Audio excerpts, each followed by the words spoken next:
మీరు వివిధ అసోసియేషన్లో వివిధ రకాల పదవుల్ని పొందారు.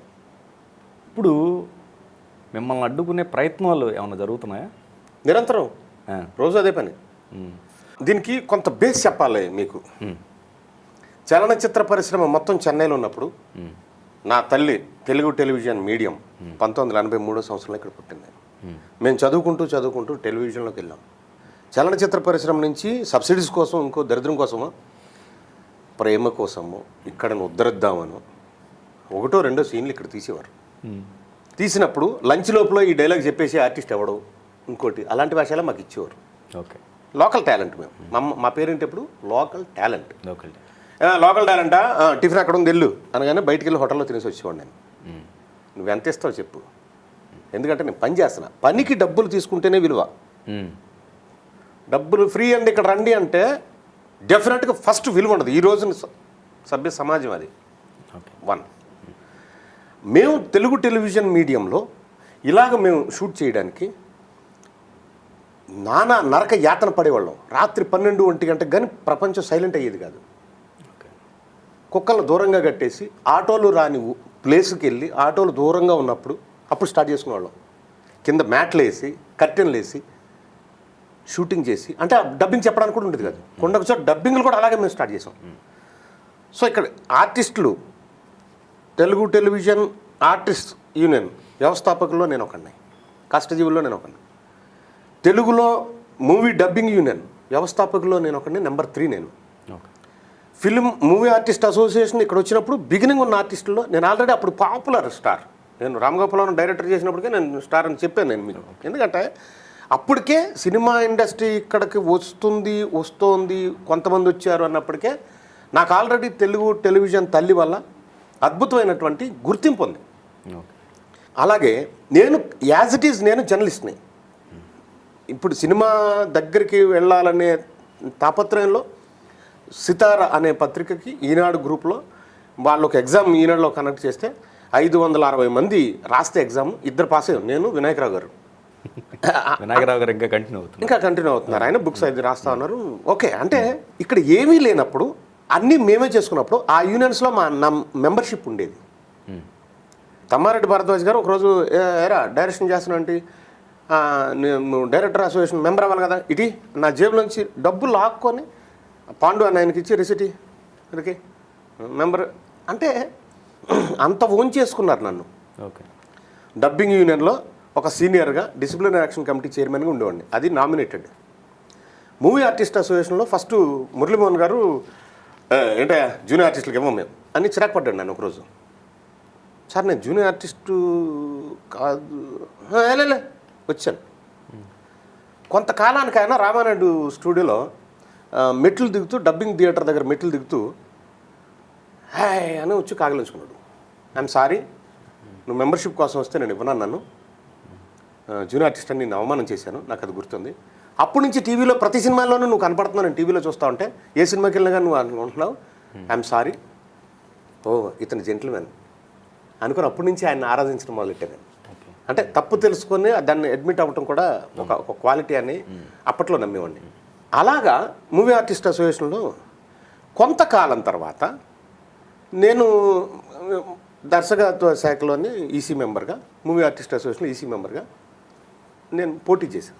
పోటీ చేసినప్పుడు నా మీద అందరికీ ఉన్నటువంటి అభిమానం, ప్రేమ, నమ్మకం, సర్వీస్కి ఉంటాడు ఈ వ్యక్తి అనేది ఉంది కాబట్టి అత్యధిక మెజార్టీతోటి గెలిచేవాడిని. మూవీ ఆర్టిస్ట్ అసోసియేషన్లో 12 years నేను ఓన్లీ ఈసీ మెంబర్గానే ఉన్నా. ఎందుకంటే వేరే చోట పదవి ఉన్నప్పుడు ఇక్కడ ఉండకూడదు, ఇది ఈసీ మెంబర్గానే ఉండాలని ఈసీ మెంబర్గానే ఉండేవాడిని. అలాగే నేను సర్వీస్ చేసేవాడిని, మొత్తం కమిటీకి సర్వీస్ చేసేవాడిని.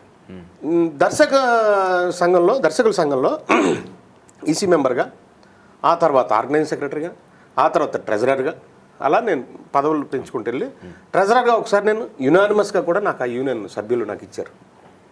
అక్కడ ఉంటే ఇక్కడ ఉండకూడదు అని అలాగా అది క్రియేట్ చేసింది. కొంతమందిని దృష్టిలో పెట్టుకుని ఉండొచ్చు కానీ ఏం చేసింది, షూట్ చేసింది నన్నే. ఎందుకు మీరు సర్వీస్ చేస్తున్నారు కదా, ఎందుకు ఇట్లా? ఇప్పుడు సర్వీసు మనకి బ్యానర్ అవసరం, చాలామందికి ఒక బ్యానర్ అవసరం. సో మా బ్యానర్తో వీడు బతికేస్తున్నాడని ఫీల్ అయ్యారు వాళ్ళు. సో నేను ఆ బ్యానర్ని వద్దు, నాకు బ్యానర్ వద్దు అనుకున్నాను అనుకో, Kadambari Kiran himself is a banner. ఇప్పుడు ఈ రోజు ఇంత ఈ వ్యవస్థ ఇంత ఇబ్బందులు పడిన మన చలనచిత్ర పరిశ్రమలో ప్రతి ఛానల్ కూడా నన్ను కూర్చోబెట్టి మాట్లాడించారు without a banner, just as Kadambari Kiran. ఎందువల్ల? నాకు మీ అందరి దయ వల్ల, కెమెరా తల్లి దయ వల్ల నాకు వచ్చిన గుర్తింపు అది. సో ఇన్ని సంవత్సరాలు నేను ఒక వ్యక్తికి చేశాను, వ్యవస్థకి చేయాలి అని స్టార్ట్ చేసింది మనం సైతం. మనం సైతం మనం బ్యానర్ పెట్టుకొని చాటింగ్ గ్రూప్ లాగా ఒక వాట్సాప్ గ్రూప్ అరేంజ్ చేసుకుని కొంతమంది స్నేహితుల్ని వాళ్ళని అందులో కలుపుకొని, ఇందులో ఎవరికైనా కష్టం వచ్చింది అని ఎవరైనా బయట నుంచి వచ్చినప్పుడు వీళ్ళకి కానీ ఆ కష్టాన్ని నా భుజం మీద వేసుకొని ఈ కష్టం తీరుద్దాం బ్రదర్స్ రండి మనం ఇలా హెల్ప్ చేద్దాం అనగానే అందరూ తలో 1000 రూపాయలు వేసుకొని ఆ కష్టాన్ని తీర్చే దిశగా మనం సైతం తీసుకెళ్తూ ఉన్నాం. సో వ్యక్తికి వద్దు, మనం పనిచేయద్దు, వ్యవస్థకు పనిచేద్దాం అంటే ఇప్పుడు ఈ రిజల్ట్ బాగుంది. సో నన్ను అడ్డుకోవడానికి ఓట్లలోనూ ఇంకో దాంట్లోనూ అమెండ్మెంట్స్ ఇంకోటి అని అనుకుంటే అన్నీ వదిలేస్తే ఇంక నాకే ఉంది. ఇప్పుడు ఈ హైదరాబాద్ చలనచిత్ర పరిశ్రమలో నేను ఆ రోజు లోకల్ టాలెంట్, మరి ఈ రోజు నేను లోకలా నాన్ లోకలా అంటే ప్రపంచం మారిపోతున్నప్పుడు మనం దాంతోపాటు వెళ్ళిపోవాలి, తప్పదు. సో అలాగా అంతే తప్ప నేను సర్వీస్ ఓరియంటెడ్, సర్వీస్ అని ఇప్పుడు మనం ఇంటర్వ్యూ జరుగుతున్నప్పుడు నాకు వచ్చిన ఫోను ఒక డాన్స్ మాస్టర్, తన తమ్ముడికి స్పైనల్ కార్డు ప్రాబ్లం వచ్చింది, హాస్పిటల్లో పలానా డాక్టర్ గారి దగ్గర నువ్వు రావాలన్నయ్య, నీ ఫేస్ వాల్యూతో వెళ్దాము. Why this? డ్యాన్స్ యూనియన్కి నాకు సంబంధం ఏంటి? మ్యూజిక్ యూనియన్కి నాకు సంబంధం ఏంటి? నిన్న కాక మొన్న చాలా అంటే ఈ పేదవాళ్ళతో ఇంటరాక్ట్ అవుతున్నప్పుడు, ఈ జీవితాలను చూస్తున్నప్పుడు గుణపాఠాలు కూడా చాలా వస్తున్నాయి, కోపం కసి కూడా వస్తున్నాయి. ఈ వ్యవస్థని పెద్దవాళ్ళ దగ్గర తీసుకెళ్ళాలి. ఈ ప్రాబ్లం అనేది ఒక కెమెరా అసిస్టెంట్ పెళ్ళైన 2-3 సంవత్సరాలు, అంటే ఆ పిల్లలే 20-19 సంవత్సరాలు వైఫ్, 20 సంవత్సరాలు ఆ పిల్లోడు 21 సంవత్సరాలు. వైఫ్కి ఒంట్లో బాగాలేదు, హాస్పిటల్లో జాయిన్ చేశాడు. బ్రెయిన్లో ట్యూమర్ ఉంది, ఆపరేషన్ చేయాలి అన్నారు. అక్కడెక్కడ తిరిగాడు, ఆరోగ్యశ్రీ తెచ్చుకునే లోపలనే టెన్షన్ వచ్చింది, ట్రీట్మెంట్ స్టార్ట్ చేశారు. ఎస్టిమేట్ చేసింది 1,50,000 రూపాయలు. వీడు వెంటనే ఊళ్ళోకి వెళ్ళి ఒక గుడిసె లాంటిది ఉంటే అది అమ్మేసుకుని, ఓ చిన్నది వాచ్ ఎండో ఏదో ఉంటుందిగా ఉంగరం అమ్మేసి అదో 25,000 పెట్టుకొని, చుట్టుపక్కల స్నేహితుల దగ్గర, బామ్మరి దగ్గర, వాళ్ళ దగ్గర ఇంకో 25,000 చేసుకొని 1,50,000 ఉంది, నా భార్య బతికేసింది అని 1,50,000 పట్టుకొని ట్రీట్మెంట్ స్టార్ట్ చేయించాడు. ఓకే. 10 days తర్వాత ఆ అమ్మాయి కోమల నుంచి బయటికి రావట్లా. 1,50,000 అయిపోయి ఇంకో 1,50,000 కూడా అయిపోయింది. ఓకే.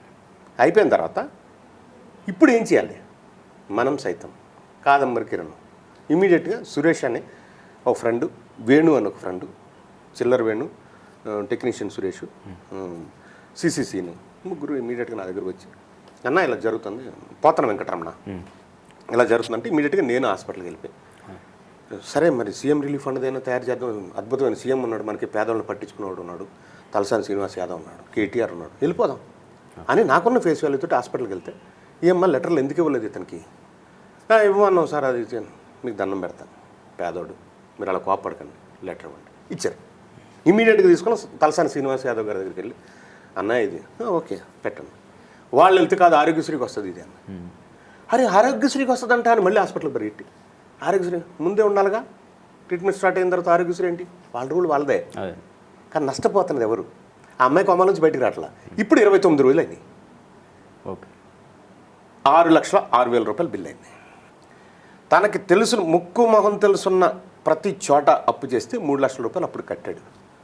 ఇంకో 3,06,000 రూపాయలు ఇవాళ కడితే ట్రీట్మెంట్ లేదన్నారు.